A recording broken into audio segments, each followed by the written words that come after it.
આજે 77માં ગણતંત્ર દિવસ નહીં, સર્વે ભાઈઓને, સર્વે દેશવાસીઓને, કચ્છવાસીઓને અભિનંદન।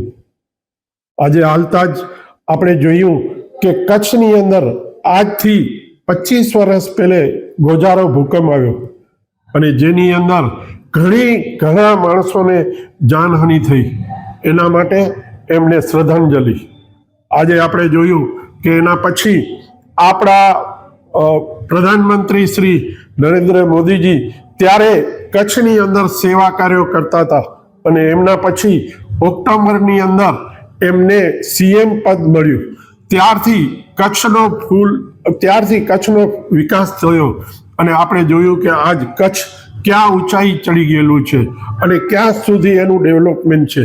ત્યાં એ જ રીતે ગાંધીધામ ચેમ્બર બી આગળ ગાંધીધામની અંદર કેમ ડેવલપમેન્ટ થાય એના માટે હંમેશા તત્પર હોય છે અને તત્પર રહેશે। ટુરિઝમ માટે બી ઘણી આપણી રજૂઆતો છે, જેના લીધે કચ્છને એક ટુરિઝમ પ્રત્યે હજી ઊંચાઈએ લઈ જવામાં, જેમ કે ધોળાવીરા, માંડવી, ઘોરડો, એમ કચ્છની અલગ અલગ જગ્યાઓમાં કેમ ડેવલપમેન્ટ કરવાનું। એ જ રીતે કનેક્ટિવિટીની રીતે બી આપણે ઘણી ઓલી કોશિશ કરી રહ્યા છીએ અને કનેક્ટિવિટી માટે બહુ જરૂરી છે, કારણ કે જ્યારે ડીપી વર્લ્ડ આવે છે આવતા વર્ષે તો આપણે કનેક્ટિવિટી હજી વધારવી પડશે। એના માટે અહીંયાથી કોસ્ટલ રોડ માટે આપણને સફળતા મળે એવી કોશિશ કરી છે। ધન્યવાદ।